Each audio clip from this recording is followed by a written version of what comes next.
Haven't gotten lost in the woods, have you? Hello and welcome to True Crime Rocket Science, the most authentic voice in true crime. Right now, 28-year-old Brian Kohberger is in a private plane buzzing over and sort of towards Idaho. And you've got to wonder what he's thinking. Is he looking out the window? What is he thinking during that long, I think it's a 4.5-hour plane trip? But I also think at the same time, law enforcement are probably also wondering if they have a winnable case. Are there any loopholes? Were there any mistakes? Did they get lost in the woods along the way in any way? And I do want to address in a future episode the big break that law enforcement got. And if they didn't have that break, whether we would be where we are today. What do you think that break is? In this episode, we're going to look at two things. One is this question of why was Brian Kohberger stopped twice? Was that just par for the course? Was that just incidental? Was there something going on?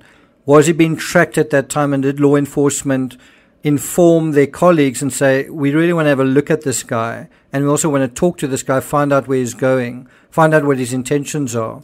And then we want to revisit this idea where he's asked, are you guys scared of airplanes? Okay, it's a long haul. You guys scared of airplanes? Before we get to that, if you haven't subscribed to the channel, please do. If you have subscribed, welcome to True Crime Rocket Science. By the way, there will be a live stream discussion dealing with the probable cause affidavit. I must apologize if it comes out really in a time gap where the power has gone out here. There's nothing I'll be able to do about that, but I will be covering it as soon as I possibly can. So look out for that. I will put a link to the live stream discussion in the description to this video. If you're enjoying this video, please like, share, leave a comment, and let's get started. So before we get started with the speculation around why were they stopped twice, right? Twice in Indiana. I want to just deal with this fake news that came out. I see the Daily Beast also fell for it, as well as the UK's Mirror newspaper, as well as the New York Post, which later published a retraction. So it does happen to the best of us, right? Now, in terms of this whole question, why were they stopped twice? Some people were asking, is it possible Indiana cops were actually in touch with the feds following the vehicle, and after the first stop, perhaps they wanted a better visual confirmation, for example, of possible injuries to Brian's hand or wrist, and also possibly they wanted certainty on where they're actually going.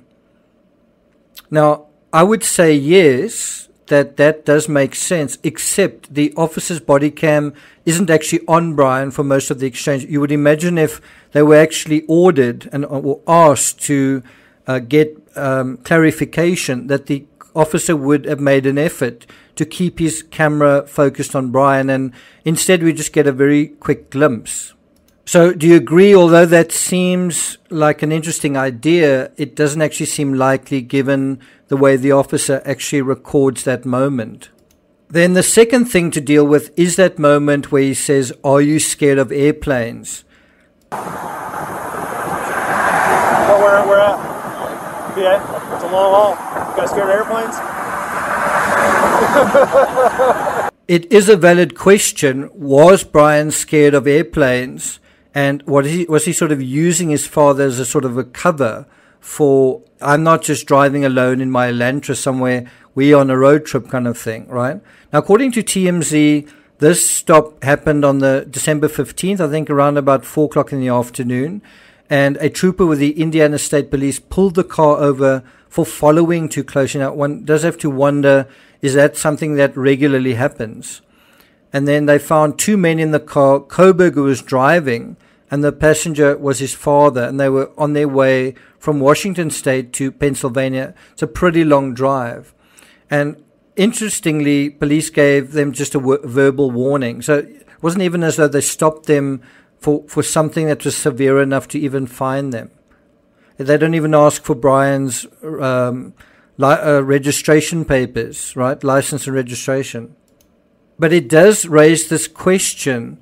It's interesting that Brian would choose to drive home.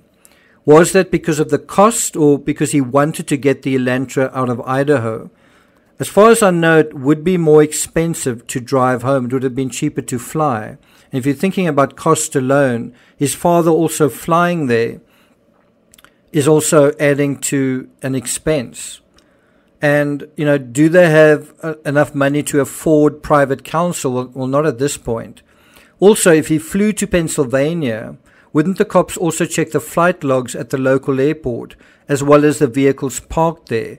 And that was certainly the situation in the Caitlin Armstrong case, and they apprehended her fairly quickly, almost in a similar time frame.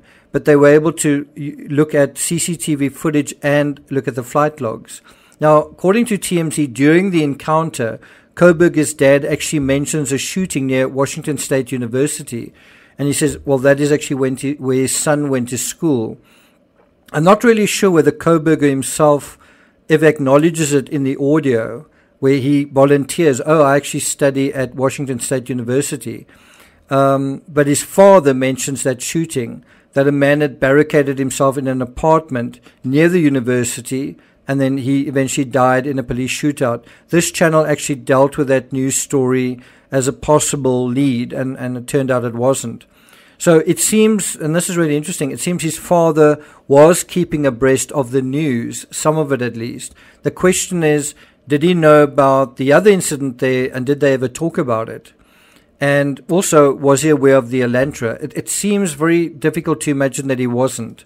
He wasn't ever aware of that. And we do know that both Brian's father and mother appeared in court yesterday, although on their way to the court entrance, they sort of covered their faces. But they are still obviously making an effort to show their support. And apparently when Brian entered the court, he looked their way and mouthed, "I love you," just as Richard Allen did when he appeared in court.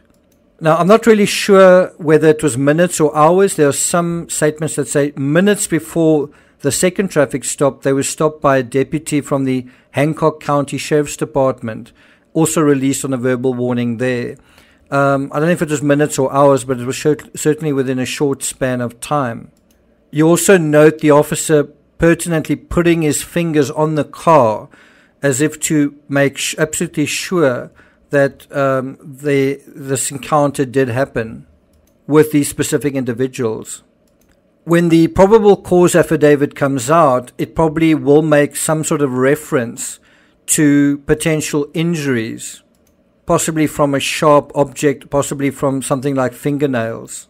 So we really want to look out for two aspects above all in that probable cause affidavit. The one is all the information relating to the DNA. Where did they actually find the DNA in the crime scene? Did they find it on the victims' bodies, under the fingernails, in mixed blood samples, in the bathroom drain, in terms of footprints or shoe prints?